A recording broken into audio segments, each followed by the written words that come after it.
प्रिय दोस्तों नमस्कार। मैं सुनाने जा रही हूँ भगत के मामा बने भोलेनाथ की कहानी।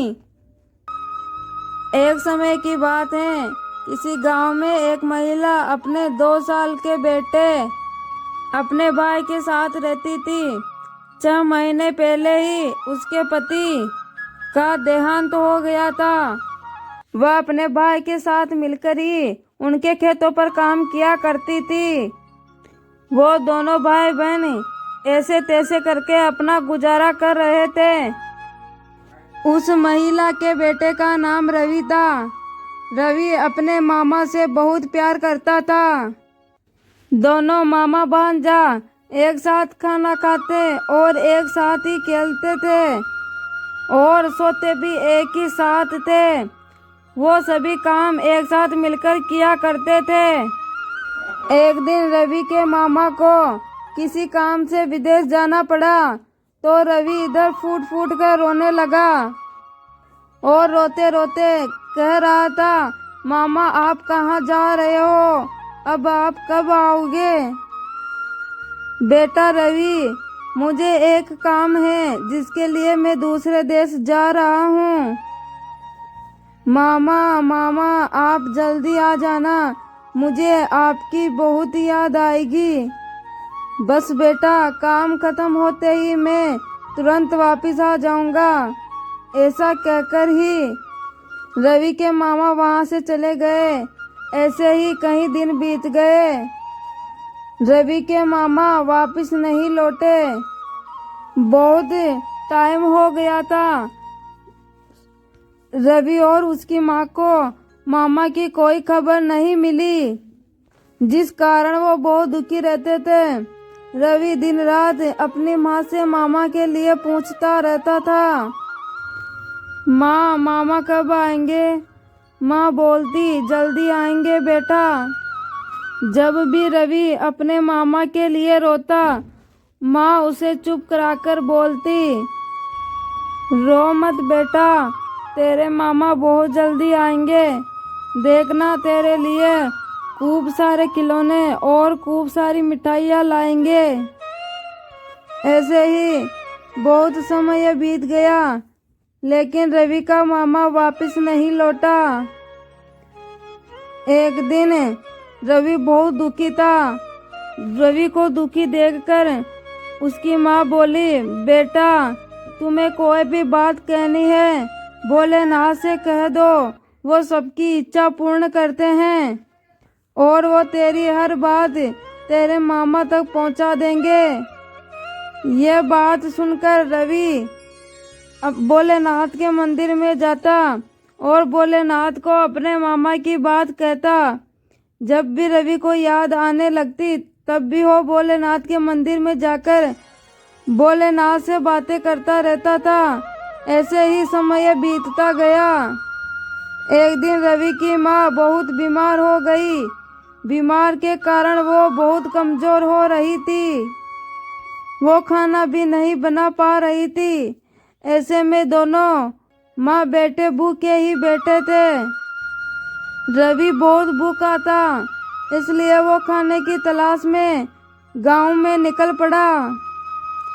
कड़कड़ाती धूप में नंगे पैर और पसीनों से लथपथ रवि गांव में खाने की तलाश में इधर उधर घूमता रहा। तभी उसने देखा, गांव के बीच में एक बड़ा सा पेड़ है जिस पर फल आ रहे हैं और उसी पेड़ के नीचे एक विशाल शिवलिंग रखा हुआ था। तभी रवि फल तोड़ने की तरकीब सोचने लगा। रवि को कोई और रास्ता नहीं दिखा तो वो शिवलिंग पर चढ़ गया और फल तोड़ने लगा। रवि की पसीने की बूंदें शिवलिंग पे गिरने लगी। शिवलिंग पर चढ़ने के बाद भी रवि के हाथ पेड़ के फलों तक नहीं पहुंच रहे थे। इतने में यह सब देखकर गांव के लोग इकट्ठे हो गए और रवि को डांटने लगे, अरे बच्चे, तू यहाँ पे क्या कर रहा है? अरे रे, ये देखो भाइयों, इस लड़के ने कितना बड़ा अनर्थ कर दिया। मूर्ख बच्चे, शिवलिंग पर पैर रखकर चढ़ गया। तुझे ऐसा नहीं करना चाहिए था। तूने भोलेनाथ का अपमान किया है। तभी दूसरा व्यक्ति बोलता है, अरे मैं तो कहता हूँ अब इस बच्चे की वजह से हमको भी महादेव के क्रोध का भागी बनना पड़ेगा। भोलेनाथ हम सबसे क्रोधित हो जाएंगे। यह सुनकर रवि रोने लग गया। सभी गांव वाले वहां से चले गए। रवि इधर रोता ही रहा और भोलेनाथ से माफी मांगने लगा। मुझे माफ कर दीजिए महादेव, मुझसे गलती हो गई, मुझसे माफ कर दीजिए महादेव। यह सुनकर महादेव वहां पे रवि के सामने प्रकट हो जाते हैं और कहते हैं, रो मत बेटा रवि, तूने कुछ नहीं किया। मैं क्रोधित नहीं हूँ, मैं तुमसे तो बहुत प्रसन्न हूँ। तुम्हारे शरीर की पसीने के बूंद से मेरा अभिषेक हुआ है। बेटा तुम्हारा मन इतना पवित्र है कि मुझे तुम्हारे सामने आना पड़ा। बताओ तुम्हारी क्या इच्छा है, तुम्हें क्या वरदान चाहिए पुत्री। तभी रवि बोलता है, महादेव आप मेरी माँ को ठीक कर दो। यह सुनकर महादेव मुस्कुराने लगे और बोले, रवि यह तो बहुत छोटी सी बात है, तुझे कुछ और भी चाहिए तो तू मुझसे मांग सकते हो। महादेव फिर आप मेरे मामा को जल्दी से घर वापस भेज दो। महादेव उस बेटे को ये आशीर्वाद दे देते हैं और बोलते हैं, बेटे तुम्हारा मामा बहुत जल्दी आएंगे, ये लो फल खा लो। तथास्तु कहकर वो वहां से अंतर्ध्यान हो जाते हैं। रवि फल लेकर दौड़ता दौड़ता अपने घर पहुंचा। वहां आकर देखता है उसकी माँ बिल्कुल ठीक थी। रवि ने अपनी माँ को महादेव से मिलने की सारी बात बताई। माँ अब मामा जल्दी घर लौट आए जाएंगे, सब ठीक हो जाएगा, महादेव ने कहा है माँ ये। तभी रवि की माँ मन में सोचती हैं, प्रभु ने ये कैसा वादा कर दिया। ऐसे ही कुछ दिन बीत गए और मामा आ जाते हैं, आवाज लगाते हैं, रवि ओ रवि कहाँ गए बेटा रवि। रवि की माँ यह आवाज सुनकर बाहर दौड़ती हुई आई और देखी। तभी रवि अंदर से दौड़ता हुआ आया और मामा के लिपट गया और बोलता रहा, मामा आप कहाँ चले गए थे। अब मैं आपको दोबारा कहीं पर भी नहीं जाने दूंगा, नहीं जाने दूंगा मामा। पूरा दिन बीत गया।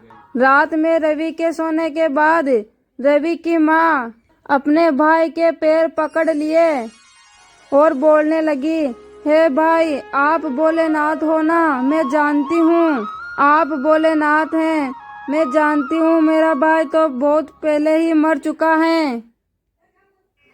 हाँ मैं महादेव हूँ, इस बालक के पवित्र मन से मैं यहाँ पे आया हूँ, पर हाँ ये बात तुम रवि को मत बताना। अगले दिन जब मामा के वेश में आए भोलेनाथ जाने लगे तो रवि ने बोला, मामा आप फिर जा रहे हो, अब वापस कब आओगे। हाँ भांजे अब मैं यहाँ पे समय समय पर आता रहूँगा। इस प्रकार रवि और महादेव के बीच मामा भांजे का संबंध बन गया। तो प्यारे दोस्तों ये थी मामा भांजे की एक प्यारी सी कहानी। आशा करती हूँ आपको ये कहानी पसंद आएगी। धन्यवाद। प्यारे दोस्तों नमस्ते, मैं सुनाने जा रही हूँ सावन सोमवार की कहानी। प्राचीन समय की बात है, एक गांव में शारदा नाम की बुजुर्ग महिला अपने परिवार, बेटा रोशन और बहू गंगा और पोते गणेश के साथ रहती थी। शारदा बुढ़िया माई प्रतिदिन सुबह जल्दी उठती और स्नान कर कर भोलेनाथ की पूजा पाठ किया करती और भोलेनाथ का नाम ही गुनगुनाती रहती। उसका बेटा रोशन एक लकड़हारा था। भोलेनाथ की कृपा से वो लकड़ियां बेचकर बहुत अच्छी कमाई करता था। एक दिन रोशन ने अपनी माँ से कहा, माँ, आपकी कृपा से मेरा व्यापार बहुत अच्छा चल रहा है। मैंने एक नया घर ले लिया है। कुछ दिनों बाद हम वहीं पर रहने चले जाएंगे। माँ शारदा बोली, यह तो बहुत अच्छी बात है बेटे। अच्छा, तू ये बता, हमारे साथ साथ भगवान के लिए रहने का भी मंदिर बनाया है ना? यह बात सुनकर उसकी बहू गंगा बोलती है, माँ जी, आप सारे दिन ही पूजा पाठ करती रहती हो, वहाँ भी आप सारा दिन पूजा पाठ ही करती रहोगी, भोलेनाथ की भक्ति में ही लीन रहोगी, इसलिए हमने सोचा है आप यहीं पुराने घर में ही रहे और यहीं पे पूजा पाठ करती रहे। हम आपके लिए खर्चा भेज देंगे। नए घर में मैं, ये और हमारा बेटा गणेश ही साथ जाएगा। ये बात सुनकर शारदा माई बोलती हैं, सुन बेटे रोशन, देख तेरी बहू क्या बोल रही है। क्या सचमुच में मेरे लिए और मेरे भगवान के लिए तेरे नए घर में जगह नहीं है? आज इनकी कृपा से ही तुम्हें ये सब कुछ मिल पाया है और आज तू इन्हें ही भूल गया। ये सुनकर रोशन बोलता है, माँ, ये सब कुछ मेरी मेहनत का नतीजा है। और गंगा कह तो रही है, हम आपके लिए यहाँ खर्चा भेज देंगे, आप इतने बड़े घर में जाकर करोगी भी क्या? इससे अच्छा है आप यहीं पे रहो और अपने भगवान की पूजा पाठ करो। अपने बेटे बहू की बातें सुनकर शारदा रोने लगी, लेकिन उसके बेटे बहू शारदा को पुराने घर ही छोड़ चले जाते हैं। बेटे बहू के चले जाने के बाद शारदा देवी भगवान से प्रार्थना करने लगी, हे भोलेनाथ, मेरे बेटे बहू अनजान है, वो कुछ नहीं समझते, आप उनको किसी भी प्रकार का दंड मत देना। एक दिन उनको गलती का एहसास जरूर होगा और वो आपकी चरणों में आ जाएंगे, उसको माफ कर दीजिए। अगले दिन ही शारदा देवी सुबह जल्दी उठकर भगवान के लिए भोग का प्रसाद बनाया और भगवान के सामने भोग को रखकर भगवान की भक्ति में लीन हो गई और भगवान के भजनों में मगन हो गई। भजन होने के बाद वह भगवान को भोग लगाकर खुद खाना खाने बैठती। वो कभी अपने लिए खाना बनाती तो कभी भोलेनाथ के प्रसाद को खाकर ही अपने मन को शांत कर लेती। ऐसे ही दिन बीतते गए। एक दिन शारदा अपने घर के बाहर बैठी थी तो उनके पड़ोस की औरत उनके पास आई तो शारदा उनसे कहने लगी, सुनो बेटी, मेरा कुछ सामान खत्म हो गया है, क्या तुम मेरे लिए बाजार में जाकर सामान ले आओगी? वो औरत हाँ बोलकर बाजार में चली गई और सारा सामान ले आई और शारदा को दे देती हैं। शारदा उसके लिए चाय बनाकर लाई और उस पड़ोसन को धन्यवाद कहती हैं। चाय पीते वो औरत कहती हैं, माँ जी, आज आपके लड़के ने आपके नए घर की खुशी में सभी गांव वालों को भोजन पे आमंत्रित किया है, क्या उन्होंने आपको नहीं बुलाया? यह सुनकर शारदा देवी बोलती हैं, जो मेरे शिव जी का ना हो सका वो मेरा क्या होगा बेटी, अब उससे मेरी कोई मतलब नहीं है।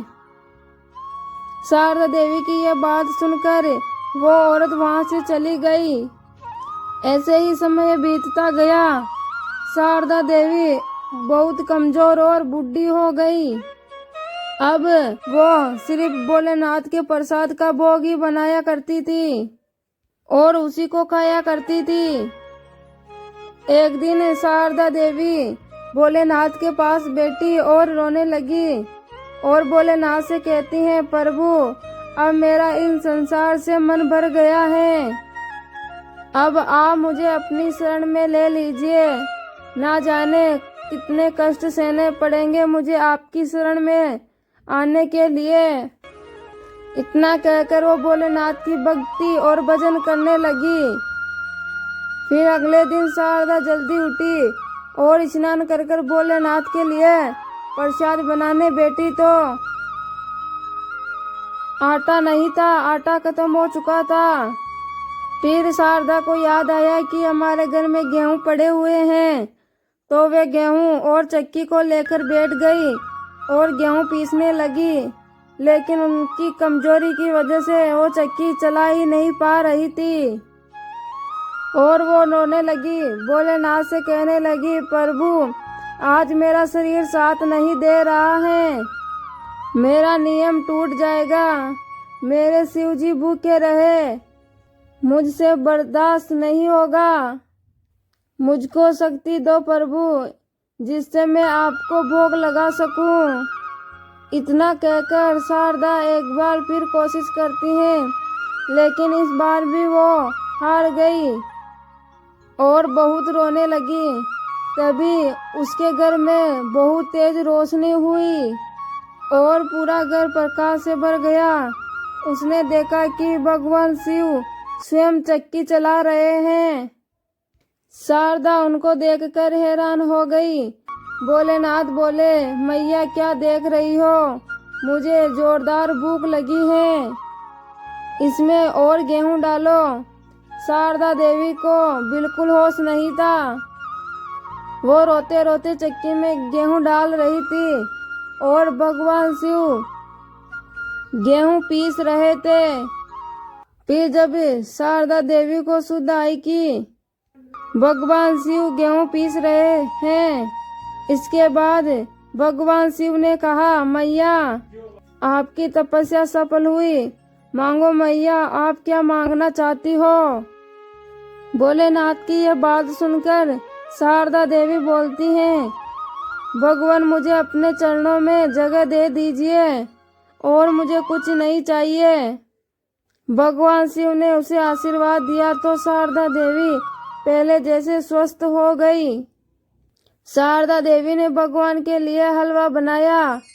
हलवा बनाकर भोग लगाए तो भोलेनाथ हलवे को खाए तो भोलेनाथ ने कहा, मैया मेरा पेट भर गया आपके भोग से, अब आपका कुछ समय ही बाकी है इस संसार में, इसके बाद आपको स्वर्ग लोक की प्राप्ति होगी, आज से तुम्हें यहाँ पे कोई कष्ट नहीं होगा। इतना कहकर भोलेनाथ अंतर्ध्यान हो गए। भोलेनाथ की कृपा से शारदा देवी का घर कच्चा से महल बन गया, हीरे मोती भर गए। शारदा देवी के घर में अब नौकर चाकर काम करने लग गए।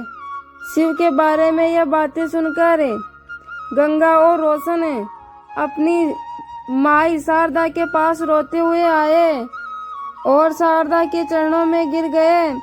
शारदा ने भी अपने बेटे बहू को माफ कर दिया।